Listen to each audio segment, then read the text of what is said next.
Thank you, Victor, for that introduction. I should say Bhutan's first law school is very conservative with our international relations and with our linkages, and UVic is actually one of only 2 universities in the world that we have any kind of formal relations with, the other being the University of Vienna in Austria. In both cases, really because there is, as Victor said, a real commonality of the challenges we face, a commonality of philosophy, and so on and so forth. So I'm delighted to be here, and I'm delighted to make the return visit. So, as Victor has said, my name is Michael Peil. I am the Vice Dean of Jigme Singye Wangchuck School of Law, or as I will probably refer to it throughout the speech, JSW Law. JSW Law is the first and only law school in the remote Himalayan kingdom of Bhutan, having opened its doors last July to our first cohort of 25 undergraduate students. Our first class, for those of you that are interested, is 13 young women and 12 young men. And our second class, which we've just admitted, is once again 13 young women and 5 young men. So we're becoming a very female-dominated law school, at least in our first 2 cohorts. That's not at all by design. We're very pleased at the balance. Interesting long-term question as to whether law in Bhutan will become a place where women in Bhutan can assert themselves and can make their way up through the ranks in ways that, say, medicine and engineering have not been in Bhutan. I've been asked to talk today about the creation of curriculum. It's a very interesting topic to me. If you start a law school, a new law school in the United States or Canada, I'm an American, you've got loads of pre-existing examples. You've got existing regulatory agencies, whether it's a Dean's Council or in the US, the American Bar Association, the Association of American Law Schools.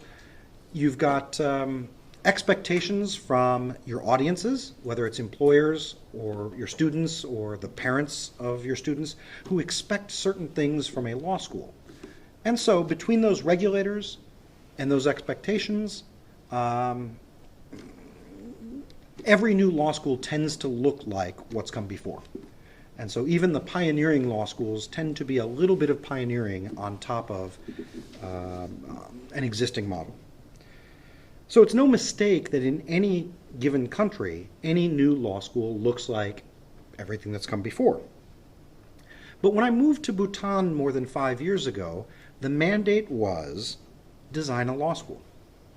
And I said to my boss, Her Royal Highness Aji Sonam Dechen Wangchuck, who's our president, what do you mean by that? And she said, design a law school. And I said, well, are we talking an American JD model? Or are we talking a European model? Or are we talking an Indian model?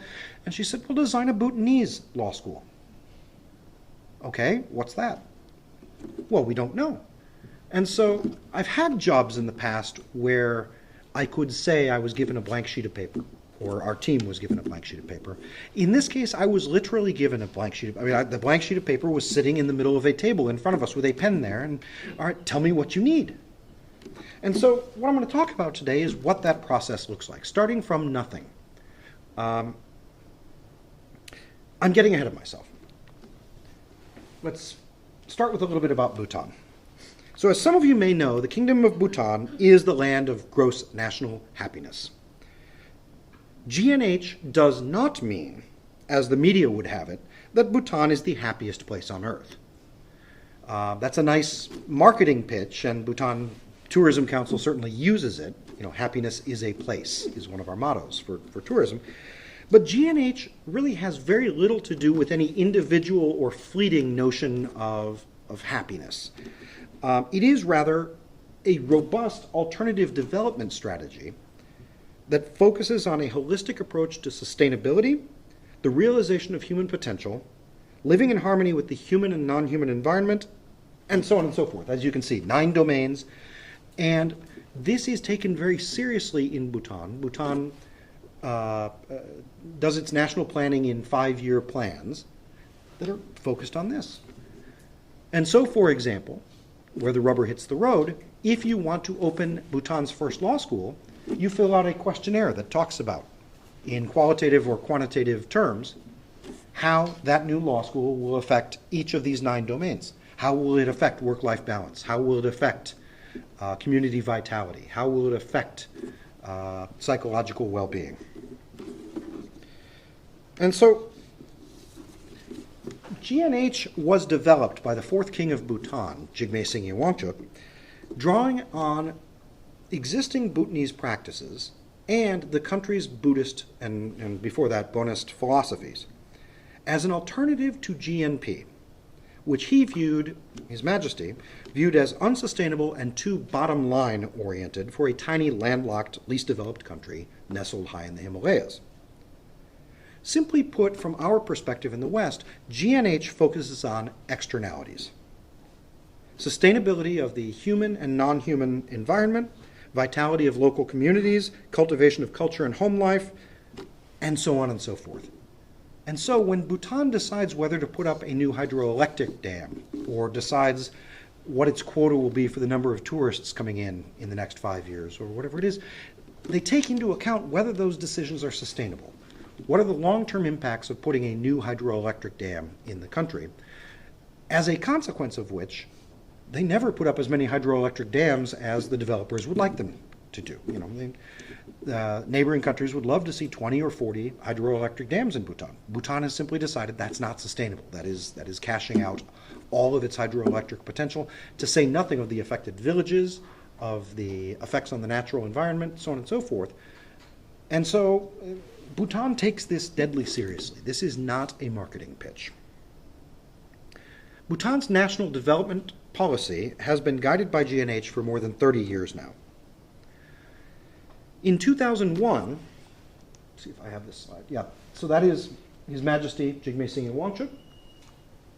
In 2001, in ways that only an absolute monarch can, His Majesty Jigme Singye Wangchuck said, I have reflected on the notion of gross national happiness, and I have determined that you cannot be truly happy as a society unless you have self-governance. Therefore, you will have a constitution. And so you have the unique situation in human history where an absolute monarch with no pressure from the outside, no pressure from inside the country, no uprising, none of these things, says, we're going to stop being an absolute monarchy. We're going to be a democracy. And his reasoning, as I said, is that absolute monarchy is incompatible with gross national happiness. The people said, no, we've seen how democracy works in the United States, and it looks messy, and we are much better served under a wise monarch. And his answer was twofold. He said, first of all, I may be a wise monarch, and thank you very much for that.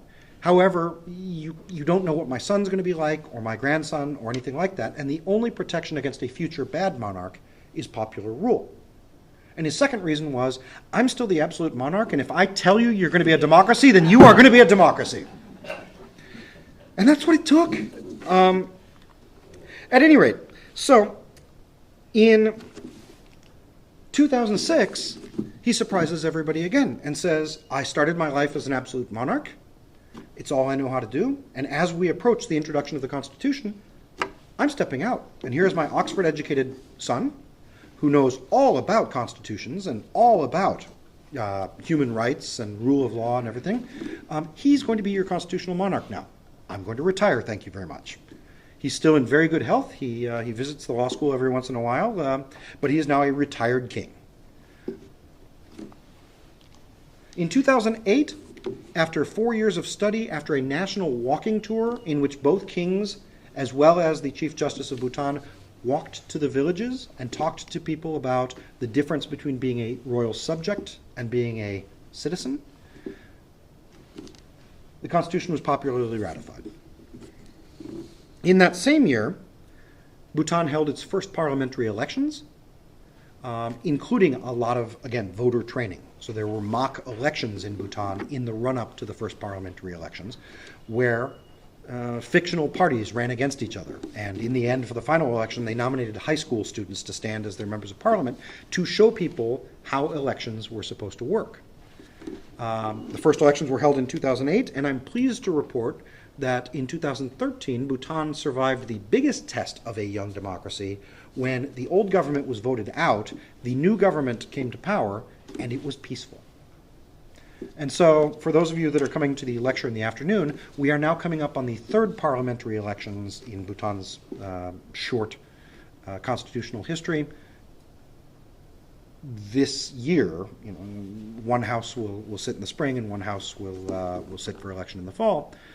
And the constitutional experiment seems to be working well.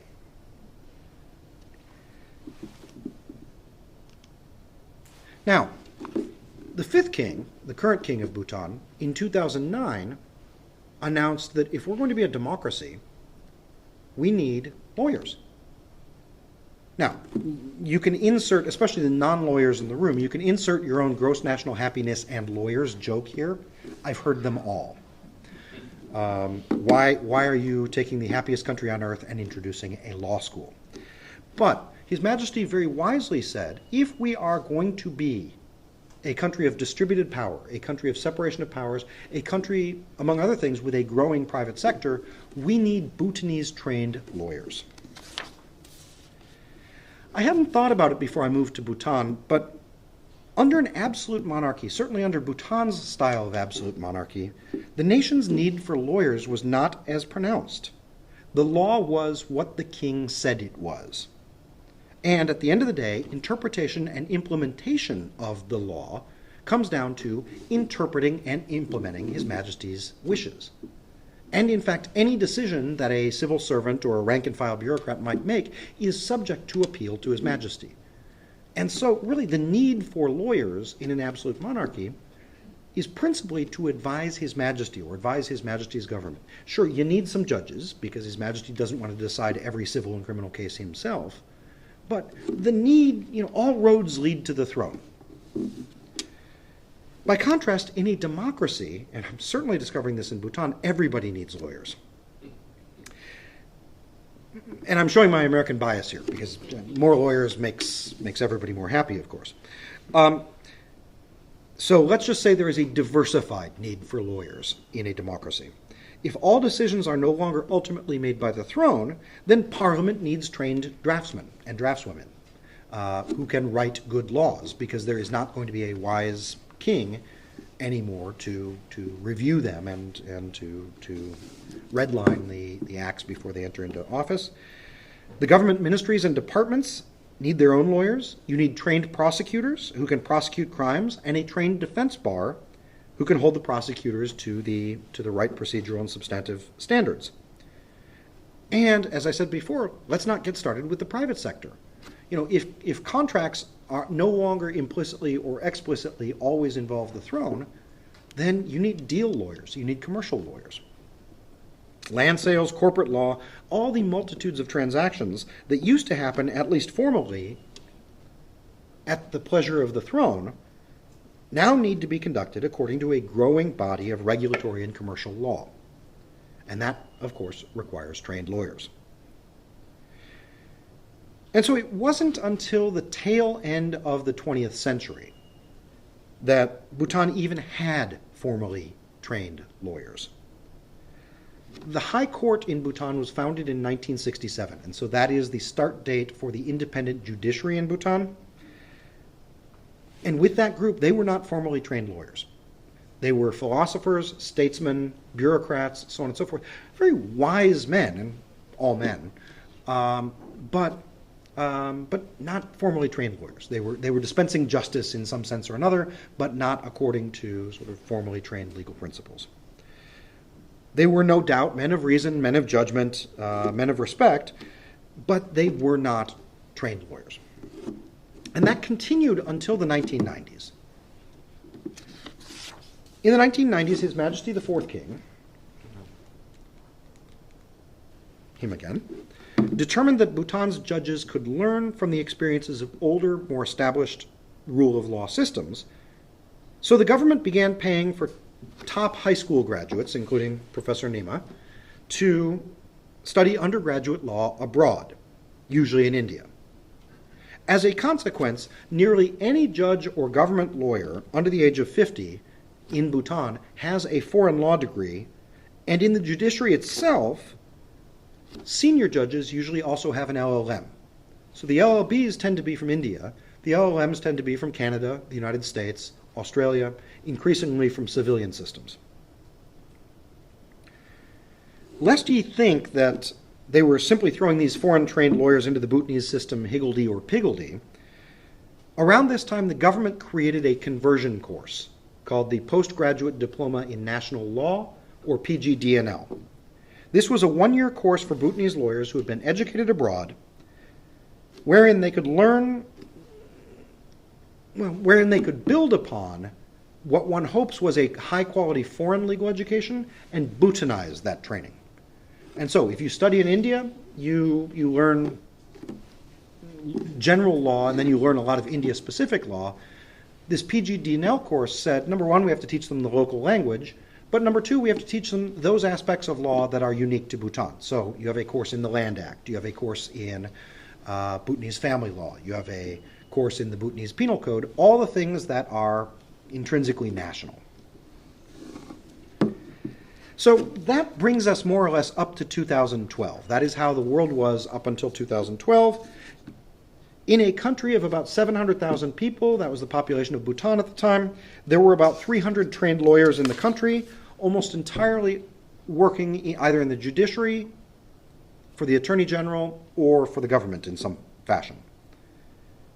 But His Majesty and his advisors rightfully recognized that there were significant shortcomings to sending all of their law students abroad, even with this one-year course designed to Bhutanize their legal education. And so that was where we stepped in.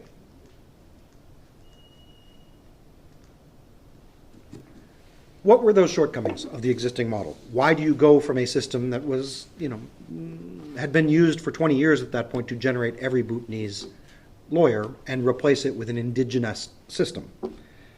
Well, first of all, when you send all of your lawyers abroad to India or the United States or Canada, there is an unavoidable desensitization to Bhutanese values. If you gain your first exposure to the law in India, even if you've grown up in Bhutan, even if you are a son of Bhutan, even if you cherish Bhutanese values, you're going to spend the rest of your life interpreting Bhutanese law through an Indian lens. No matter how good or how Bhutanese the laws are in Bhutan, you're going to view the law as, to pick on India a little bit, inherently adversarial, inherently top-down, and inherently formal. And because it was in India where you first learned the law, first learned its vocabulary, and first learned its methodology, you are at heart an Indian lawyer, in the same sense that no matter how much time I spend in Bhutan or how much time I spend outside the United States, I first came to the law at an American JD program, and so there are just assumptions that are built into what I do, that I am always viewing foreign law as foreign law. So they rightly recognized that they were populated by a bench and bar of foreign lawyers. The second shortcoming was a failure to reflect national priorities. And here I speak specifically of curriculum. In almost every jurisdiction in the world, except Bhutan, the study of law is highly regulated.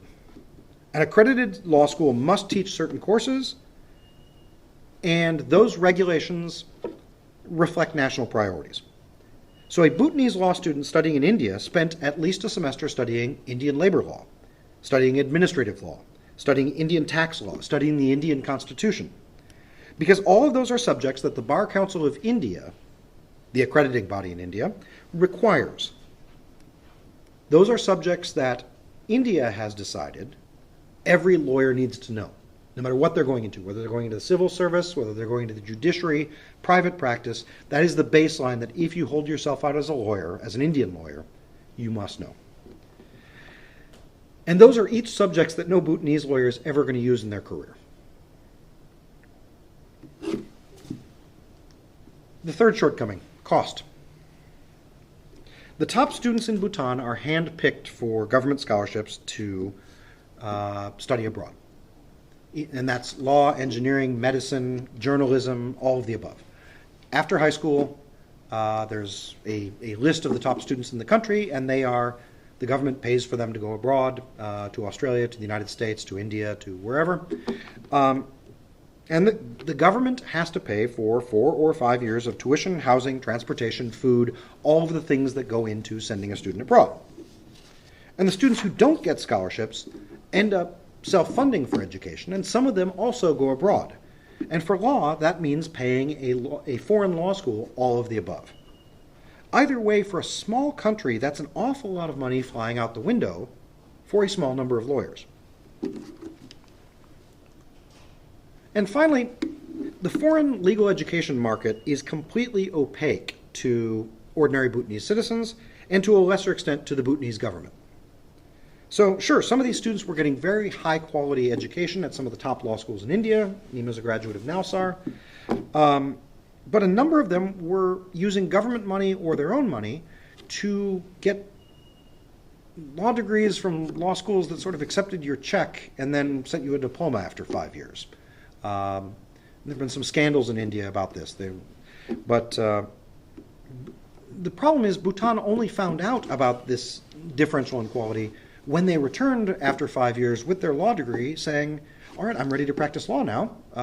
And they discovered that they didn't know anything about law. I mean, they didn't know anything about Indian law, to say nothing of Bhutanese law. So based on these 4, we were told to build a law school. These were the decisions that went, if the question is, why did Bhutan decide it needed a law school? These were the reasons. Those first days were unimaginable in retrospect. As I said, we had a blank sheet of paper and a command, create a Bhutanese law school. We did not know where to start. And when I say we, there were about 3 of us on the team at the beginning, 2 Bhutanese colleagues and myself. We didn't have an office. In fact, we were sharing an office with Nima's former employer at the time, and mostly working out of a hotel lobby. We consulted different experts from outside, some of whom swooped in and said, oh, you want somebody to build a law school? I'll build you a law school. Take 6 months. And so we had experts who said, I'll whip you together a law school in weeks. Usually those experts were simply proposing to transpose their national system, be it Indian or Canadian or American, to Bhutan. We didn't buy that approach. Our royal mandate, which came straight from the throne, said we needed to plan this well, we needed to execute it well, and it needed to be responsive to these concerns. And there was some idea that this law school would eventually be named after His Majesty Jigme Singye Wangchuck, the father of the Constitution, the father of GNH. So we needed a law school that would live up to that name. It's a name that is revered in Bhutan. So let's talk about curriculum. With respect to the curriculum, we didn't have a completely blank sheet of paper. We started with a core set of objectives drawn from Bhutan's history and culture, drawn from the pillars of gross national happiness, and drawn from the immediate needs of the country. And so as of 2014, after about a year of sitting down and talking to internal and external stakeholders, we put together the following list of objectives for the curriculum. The first is that every Bhutanese lawyer must be thoroughly grounded in the tenets of GNH, including environmental conservation, preservation and promotion of plural cultures and religions, transparent, uncorrupt, and responsive government, and self-governance. And we're not just talking about memorizing those things. As you'll see, we're talking about internalizing them. Second, the curriculum must reflect Bhutan's current legal needs, which is to say, Bhutanese lawyers must be trained to help Bhutanese clients and Bhutanese society right now. So if we are not teaching things that Bhutan needs, we have a problem. If we are wasting the students' time with a lot of courses that don't reflect Bhutan's short or mid-term needs, we have a problem. We must train lawyers who are conversant in the modalities of modern formal justice, which, as I said, has about a 51-year history in Bhutan, but who also respect Bhutan's ages-old system of traditional justice. Although Bhutan is a young democracy, it is not, of course, new to the concept of justice, Since time immemorial, justice in Bhutan was handed out at the village level through what we in the US would call community-centered mediation. Put simply, if your cart hits my cow, we go to the village elder. Well, if your cart hits my cow, first of all, we try to sort it out between ourselves, but then we go to the village elder. And he says, tell me what happened. We were told from the beginning that our role here was not to supplant these modes of justice with new, modern, formally trained lawyers, but in fact to train lawyers who could do both, or at the very least could advise their clients in both. So if you come to me as a Bhutanese lawyer and you say, this guy's cart hit my cow, or nowadays, this guy's car hit my dog, the answer from the lawyer might well be, well, have you talked to the village elder? Because that's really the best outcome for both you and the other guy in this situation. This sounds very weird coming from an American, but Bhutan is grossly underlawyered. And it's not just me saying that. A recent UNDP study indicated that Bhutan has fewer legal professionals per capita than nearly any other similarly situated, least developed country. As a result, our graduates need to be practice ready immediately upon graduation. We do not have a robust and diverse practicing bar who can train them up. You know, my experience in the US is we train them as best we can and then we throw them out into the marketplace, and formally or informally, they learn the ropes on the job. In Bhutan, that's not an option, and in fact, if we were graduating students who were not ready to practice and who were relying on mentorship for their first 3 to 5 years, the law school would actually be a net drain on the justice sector in Bhutan. And finally, as a young democracy, Bhutan is also grossly under-legislated. As a consequence, nearly every course that we teach has to be comparative in nature. There's not a lot of Bhutanese law to draw upon. And as a strategy then, we immediately reject the idea of teaching students what the law is, and instead spend a lot of time talking about A, what the law might be, but just as importantly, how to find the law and what to do with it once you find it. So, yeah. Where did these come from? As I suggested before, we spent more than a year in 2013 and 14 traveling the country, talking to sitting judges, practicing lawyers, government leaders, village officials, monks, and private sector entrepreneurs, asking them one very simple question. What should a Bhutanese lawyer look like? What should she sound like? How does she interact with her clients? What does she know, and what does she do with what she knows? And from these conversations, we distilled these 5 points. But in addition, there was a 6th point that emerged over time, which was that Bhutan's first generation of lawyers should receive at least the same quality of training in the law as their counterparts, certainly throughout the region, but the thought was anywhere else in the world. In its legal curriculum, and in particular in its classroom pedagogy, the law school was required to ensure that a Bhutanese law graduate knows what the graduates of any other law school in the world know, with a Bhutanese twist. So, armed with these core objectives, we started looking around at what had already been tried. We looked specifically at the graduate and undergraduate law programs of several other countries.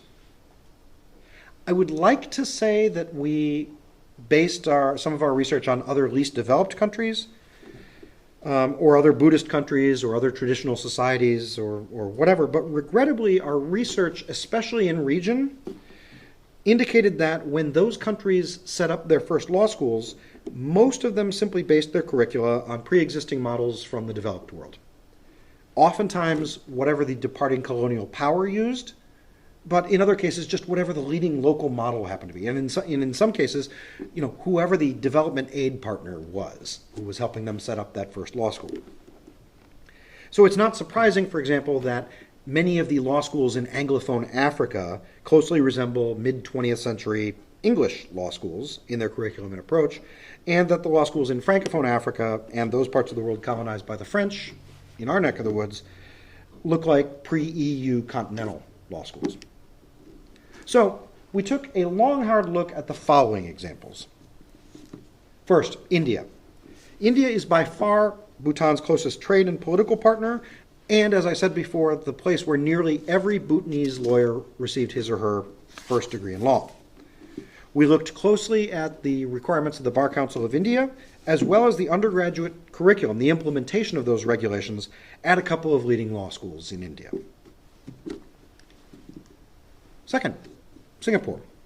It is no exaggeration to say that the National University of Singapore is one of the great success stories in legal education of the 20th and 21st century. In the span of less than 2 generations, NUS has become one of the top law schools in the world, and not just with this sort of Singaporean mission, although they've certainly accomplished that, but for all of Asia and indeed the world. So we looked at snapshots of NUS's curriculum from the 1980s, the 1990s, and the present day to see how NUS had developed over time into a global law school. We knew that we wanted to draw from multiple legal traditions. We had an aid partner in Austria that was willing to provide us with open access to curriculum experts, to legal educators, so on and so forth. And so we used Austria, and specifically the University of Vienna and the University of Salzburg, as our proxy for at least German-speaking European legal education. And we also kind of knew that we weren't going to go with a 2 Staatsexamen system that the Germans have. And so we also derived heavily from the Austrian system, or we studied the Austrian system. And then the United States. And on this one, although I have taught all over the world, I went to law school in the US. As I mentioned, I started my teaching and administrative career in the United States. It would have been foolish for us not to draw from the American example. Besides, all of our Bhutanese stakeholders at the beginning were pretty convinced that I was a Trojan horse to bring the American model in anyway, so we just hung a lampshade on it and said, okay, we are also going to study the US model, at the very least to say why Bhutan should never do this. So, we assembled a team of educators, judges, and other notables, which we termed our Program Advisory Committee. This group met several times over the course of a year, and we presented each of these models, and then we would discuss them for hours at a time. What do we like? What do we not like? We presented the pros and cons from our perspective, and then we listened to their responses on our impressions. This allowed us to brainstorm outside of the Bhutanese context on what education should look like, what the structure of legal education should look like. Several points quickly became clear. First, the European model writ large was simply not suitable for Bhutan. Most European law schools offer what I would call a law major rather than a dedicated professional law degree. Students in Europe often study law simply to earn a university degree, not necessarily out of any desire to practice law. And so, as a consequence, European undergraduate law students take a large number of courses that are not law-related. Our Program Advisory Committee, based on our presentations of Austrian and other examples, felt that the law school should be in the business of producing, if not lawyers, at least legally trained individuals who are using their law degree in other walks of life. And so we decided early on that this was not going to be a pan-disciplinary, law-focused faculty. Our second conclusion, not surprisingly from what I've said before, was that the American model was likewise not suitable. American students spend 4 years in undergraduate studying anything but law. I studied physics. They then attend a 3-year professional training course in law, the Juris Doctor. The committee's conclusion was that in a country of only 700,000 people, having 7 years from undergraduate to getting your first law degree was simply too long. This is a long and expensive investment in a student's legal education.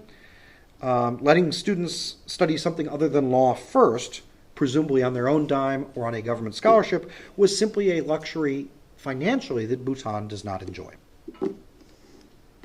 So, these were our internal discussions. At the same time, we reached out to legal educators around the world, and we asked them a simple question. If you could design a legal education from scratch in your own country, what would it look like? And it turns out that this is a question that legal educators love to answer. And you learn more about their home schools when you ask this question than you do about legal education writ large. Some of the recurring things that we heard. They urged us to train our students in how to find the law and how to use the law rather than what is the law. They emphasized again and again the importance of skills training. Reading, writing, speaking, listening, negotiating, mediating, arbitrating. And they emphasized the importance of practical. So things like moot courts, things like clinical education, things like internships.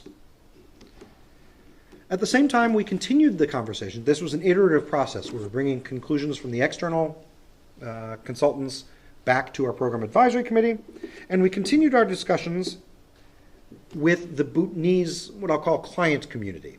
So the judges who would one day be hiring our graduates, the civil service that would one day be hiring our graduates, the business community that would be hiring our graduates as private lawyers. And we asked them, what is it that a Bhutanese lawyer, your lawyer, will need to know? And that one we were kind of hoping that we could simply reverse engineer. If they told us, boy, every Bhutanese lawyer should know contract law, then okay, good, we'll teach contract law. One surprising thing we heard on this last question, when we were walking around Bhutan asking what should Bhutanese lawyers know, came from our colleagues in the judiciary who were trained in India or the United States or elsewhere. And what they said was that in many respects, traditional Western legal pedagogy was in some senses inconsistent with gross national happiness and with Bhutanese values. In particular, the current Chief Justice of Bhutan said to us, I studied at George Washington University in the United States, and I took a course called Contracts. And we learned contracts from something called a case book. Doesn't that carry the hidden message that contract law comes from disputes, when in fact we all know that contract law comes from accord? And we thought about that and we said, damn it, you're right. Well, there goes the case book. And there were a number of these. And you can imagine subject by subject as you're talking to people and they, whatever their least favorite subject was in law school, they suddenly say, well, you shouldn't be teaching tort law the way I learned it because that's we have a chance to do it better. We have a chance to do it right. So, we then turn to some preliminary questions. What will be the language of instruction? There is, of course, a strong argument to be made that the law school should teach in Dzongkha, which is the national language of Bhutan. It is an offshoot of Tibetan. It is the official language of the country. It is the language of the courts, and so it is the official language of statutes, and it's the language that land and title conveyances must be written in. And furthermore, also mitigating in favor of Dzongkha, it was a common complaint in our discussions with sitting judges that most Bhutanese lawyers, trained as they are in India and other English-speaking countries, don't speak Dzongkha very well. And they certainly don't speak technical legal Dzongkha very well at all. And so we heard anecdotes of situations where, in court, the lawyer would say, Kuzu Zangpo, Your Excellency, and they would deliver their opening remarks in Dzongkha, and then approach the bench, deliver the substance of their arguments in English, and then return and deliver their closing thank you very much in Dzongkha.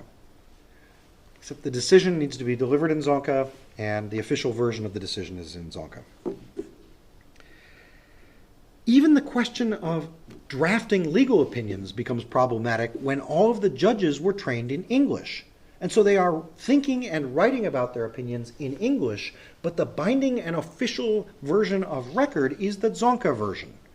And you have some courts in Bhutan where the judge writes the opinion in English and hands it off to a non-legally trained translator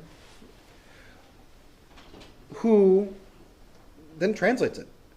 And in fact, the former Chief Justice stopped short of putting money on this, but he said one of the effects of this law school is that one of these years, one of your smart graduates is going to say to the court, in constitutional case number 3, Your Excellencies, the court decided X. And the judge will say, no, in constitutional case number 3, we decided the opposite of X. No, Your Excellency, in the English version, you said the opposite of X. But in the Dzongkha version, which is the binding version, which nobody on this bench has actually read because none of you speak Dzongkha, you said the opposite. So, this problem is compounded by the fact that primary and secondary education in Bhutan is chiefly taught in English.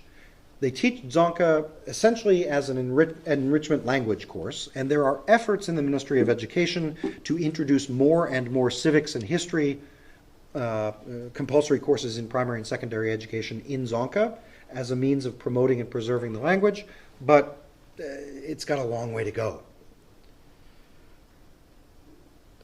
In the end, we went the other way. We chose to teach, for the time being anyway, in English. The first reason was, as of 2014, there simply were no Bhutanese law professors. Nemo became a Bhutanese law professor the day we hired him. And in fact, I think we gave you a speech where we said we are creating a new animal or something like that. We love metaphors. So we are creating a new species. It is called the Bhutanese law professor, and you will be the first. So we knew from the outset we were going to be relying on people like Nemo, who received their principal legal education in English-speaking countries, and also on people like me, foreigners from the United States, Europe, the rest of Asia, who, the lingua franca is English. English has a good foothold, as I've suggested, in Bhutan already, so that's the reason we choose that rather than French or German or any of the other languages that we might rely on. Second reason we went with English is there's not that much Bhutanese law to teach at the moment. And so we're going to be drawing heavily from comparison to other legal systems, which mitigates in favor of, or at least mitigates against, teaching in Dzongkha, because unfortunately the Canadian law reports and the American law reports aren't published in Dzongkha yet. And then the last reason we went with English is we believe, and Bhutan believes, that Bhutan has something interesting to say to the world about law and sustainability, law and the environment, all of these things that Bhutan is really out ahead of a lot of the rest of the world in terms of G&H. And if Bhutanese lawyers and scholars, our graduates, are going to engage in the global conversation on these topics, our graduates are going to need to be fluent in one or more languages that the rest of the world speaks. That mitigates in favor of English, not just in the short term, but down the road as well. Now, our hope is, as our faculty get more and more experience, as we develop our own course books, part of your job, Pooja, is that we'll be teaching more and more in Dzongkha, or at least mixed language. The next fundamental question we addressed was, will we adopt an undergraduate or postgraduate curriculum? And if so, how long should the course of study be? Now, owing to Bhutan's need for lawyers soon, and our desire to closely tailor the subjects being taught to Bhutan's needs, we decided to take the students right out of high school. So they graduate grade 12, they come and join us. Drawing from the Indian model and separately from the post-Bologna 3+2 in Europe, we adopted a 5-year program. This will allow us to spend, as you'll see in a moment, 3 years really giving them core skills, core doctrine, so on and so forth, and then the last 2 years really focusing on practice, focusing on implementing or using the skills and the knowledge that we've given them in the first 3 years. As you'll see in a moment, 5 years was, we felt, the minimum time that we needed to spend with them to give them comprehensive training in what Bhutan needs. I mean, we barely have a bar council, so once we graduate them, we're basically putting our stamp of approval on them and setting them loose in society. Our last question was, how many law students should we admit? On the one hand, Bhutan is a small and least developed country. So there was tremendous financial pressure on us to admit the largest class possible, to get the biggest bang for the tax dollar. We are publicly funded.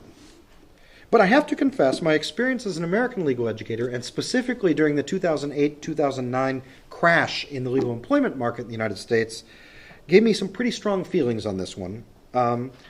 If, as I mentioned before, we were training lawyers and not just sort of students who happen to study some law, we could not admit, and we cannot admit, so many students that we're graduating them into a market that is already saturated. So we consulted with some experts from the United Nations Development Program, interviewed potential employers to determine how many lawyers Bhutan can actually soak up. We came up with a stable state of right around 1,000 lawyers. And literally, Nima was involved with this with me, literally talking to everybody who might one day hire a lawyer and then tallying that up. And this also includes allowing for a certain number of them to get sloughed off of the legal market. So they become MPs, they become whatever. And so we said about 1,000 lawyers. And if the useful life of a lawyer is about 40 years, from undergraduate to the 60s, then that means about 25 students per cohort. From a strictly selfish point of view, this last decision is the one I love the most. When I was teaching in the United States, I would teach a 60 or 80 student class, or I would teach a small seminar which would have 30 students. This last semester I taught torts for the first time ever in Bhutan. I had 25 students in my class, and it was the entire law school. So that was very nice. At any rate, with these fundamental decisions made, we then started to fill in the gaps. And this will move quickly. Stop me if you don't see things. These are the first 4 years. I'll talk about years 4 and 5. I'll repeat year 4 and talk about year 5 in a moment. But the first thing we did was a 5-semester mandatory sequence in the Dzongkha language. We reasoned that even though English was going to be the mode or the language of delivery for most of the substantive courses, our students need to be completely bilingual. So we start with essentially Dzongkha vocabulary and grammar in these first 2 sections, and then we slowly take them into more and more technical subjects, all the way down to a legal history of Bhutan and a moot court in Dzongkha course in their 3rd year. We have poached a specialist in legal Dzongkha from the Supreme Court. We've poached a Buddhist monk who can also teach traditions, and we've poached a 3rd professor from one of the other colleges. And so they are responsible for this sequence. Next, we looked at the question of practice-ready graduates. As you recall, that was one of our other priorities. And so all the way through the 4 years, we've got a constant process of legal skills, starting with a composition and rhetoric. Notice, not legal composition and rhetoric. Bhutan is not a writing culture. The students haven't had a lot of creative writing. They certainly haven't had a lot of argumentative writing up until college. So we start with a non-legal composition and rhetoric course. We then take them to a legal research and writing course, oral advocacy, then in their 2nd year, a legal drafting course. In their 3rd year, they get the 2 moot court pieces. They then get a compulsory course in negotiation, in mediation and arbitration, and at the end of the 4th year, a course in professional responsibility and legal ethics. Next, we looked at our royal mandate to reflect Bhutanese ethics, Bhutanese values, and gross national happiness. So we introduced compulsory courses at every level that reflect different core pieces of gross national happiness. In the 1st year, we have a interdisciplinary course in human dignity. This is not simply an international human rights law course. It draws from sociology, it draws from psychology, it draws from law, it draws from political science, and it talks about the entire question of human dignity, human rights and responsibilities, interaction between person and state, interaction with community. We have a second-year compulsory course in environmental law and sustainable development. In the third year, we have compulsory courses in law, culture, and religion. And then our standard administrative law course is a course in administrative law and anti-corruption, because most of administrative law in Bhutan is focused on anti-corruption. And then we have a capstone course in the fourth year on law and gross national happiness. What did we forget? Ah, yes, the doctrinal legal courses. So, based on our discussions with what do Bhutanese lawyers need to have, these are the courses that we dropped in as compulsory courses. So, some fairly obvious ones: tort law, contracts, property law, sort of core courses. We've got a course in jurisprudence and statutory interpretation, your standard civil procedure, criminal procedure courses, 2-semester sequence in constitutional law and comparative constitutional law, because Bhutan's constitutional experience is still so young that the thought was it would be good to draw from other constitutional models. Compulsory upper class courses in family law, intellectual property law, and international commercial law. A couple of these, IP law and international commercial law, we've built into this system that every year we do a curriculum review. We meet with the future employers and say, what is Bhutan going to need in 5 years? I could imagine one or both of these courses, which Bhutan really needs right now, in a couple of years being replaced with a course on tourism law, election law, or foreign direct investment law. But for now, these were the upper class courses that our people, our consultants, our correspondents said Bhutan needs right now.